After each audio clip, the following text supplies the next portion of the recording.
Alexandre de Moraes tem 49 anos, 27 deles dedicados à carreira jurídica. Caso a indicação para o Supremo seja aprovada pelo Senado, ele pode ficar no cargo até os 75 anos, idade máxima para aposentadoria. Professor, como funciona esse processo de aprovação pelo Senado e quanto tempo ele pode levar? É muito variável essa tua pergunta. Tudo indica que será uma aprovação, pelo menos uma avaliação rápida pela Comissão de Constituição e Justiça do Senado. Tanto é que ainda essa semana foi escolhido o presidente dessa comissão, o senador Edson Lobão. Isso aconteceu na quarta-feira, e agora essa comissão já pode pautar a sabatina, como se chama, ao indicado para ocupar o cargo de ministro do Supremo Tribunal Federal. Vai depender da vontade política do Senado Federal de agilizar ou não essa aprovação da indicação. Feito isso, vem aprovado pelo Senado, o presidente da República faz a nomeação e ele acaba tomando posse. A gente tem lido pela imprensa, isso pode demorar aí, no máximo um mês, 30 dias. Bom, uma das críticas feitas à indicação de Alexandre de Moraes para o cargo é que ele já teria exercido cargos políticos no estado de São Paulo e também no governo federal, né? Até a tese de doutorado dele defende que os indicados ao STF não estejam em cargos de confiança. Quais seriam aí os conflitos de interesse que estariam nessa questão? Então, isso é muito comum acontecer indicações de ministro do Supremo Tribunal Federal que tenham participações políticas efetivas, não é? Na história recente do Brasil, sem contar períodos anteriores, vários ministros do Supremo Tribunal Federal tiveram carreiras políticas, né? Para lembrar alguns, o ministro Maurício Correia, ele foi ministro da Justiça no governo Itamar e depois foi nomeado para o Supremo Tribunal Federal pelo próprio Itamar. Ele já havia saído do Ministério da Justiça, mas exerceu um cargo efetivamente político.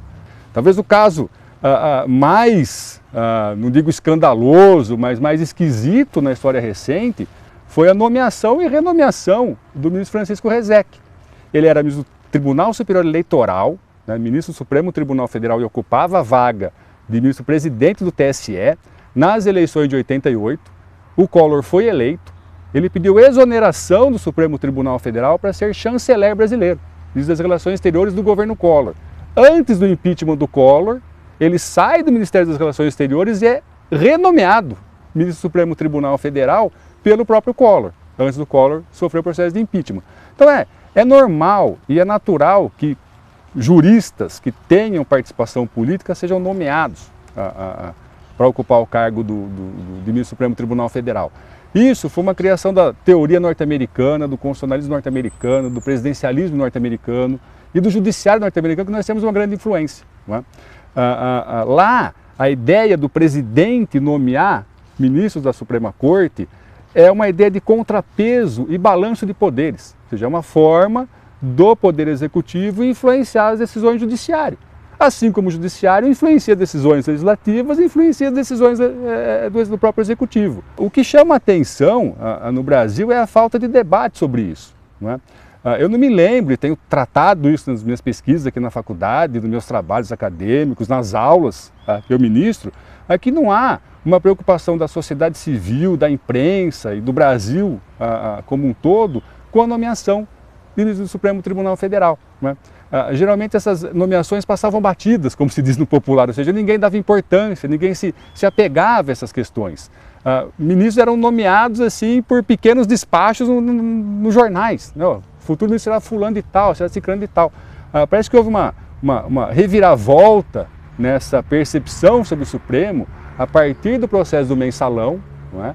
E que vem aí também na toada do processo da Lava Jato, ou seja, o Supremo Tribunal passou a ter evidência na sociedade brasileira a partir de processos penais. Para você ter uma ideia, eu me lembro, na história recente também, de um único caso que a imprensa se manifestou a respeito de uma nomeação, que foi a última nomeação feita pela Dilma Rousseff, que é o ministro Edson Fachin, o Luiz Edson Fachin. Então houve uma celeuma na sociedade, até propiciado pelo momento histórico, a época do impeachment, e que estaria Dilma nomeando o ministro do Supremo Tribunal Federal, alinhado à ideia de esquerda, à ideia de movimentos sociais, com posições teóricas relacionadas ao movimento sem terra, que de fato ele tem, não é?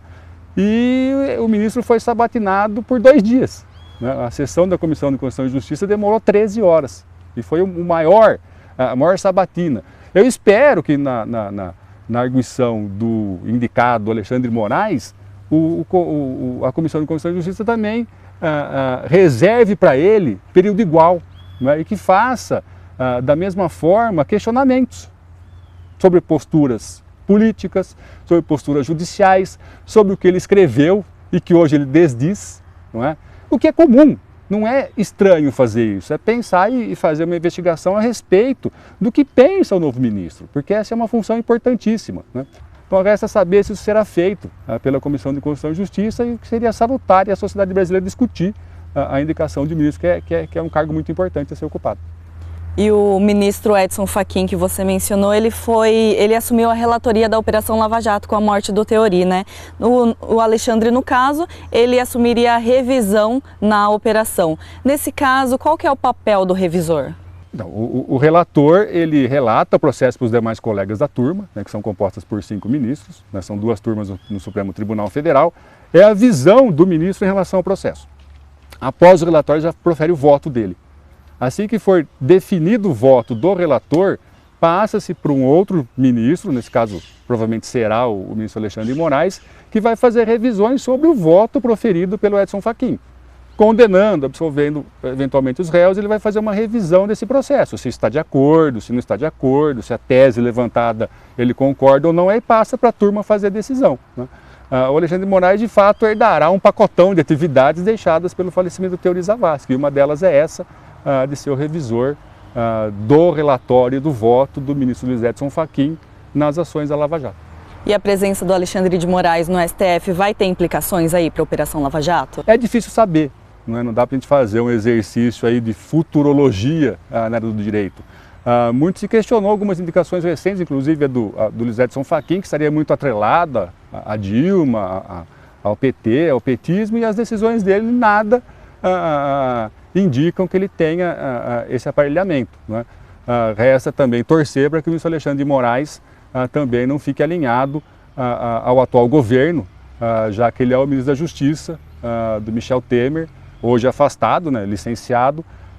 Então a gente espera que ele não seja um advogado do governo Temer, que tem sido citado nas delações premiadas, né, tem sido citado em depoimentos na Justiça, inclusive durante essa semana o ex-deputado Eduardo Cunha menciona o nome do Michel Temer como participante de negociações para nomeação em cargos na Petrobras e outras coisas obscuras. Então o que se espera é que o futuro ministro, eu já estou cravando que ele será Alexandre de Moraes, não seja um advogado do PMDB e do governo Temer no Supremo Tribunal Federal. Certo, muito obrigada pela sua participação aí no Nesp Notícias, professor. Eu que agradeço mais uma vez o convite. Muito obrigado.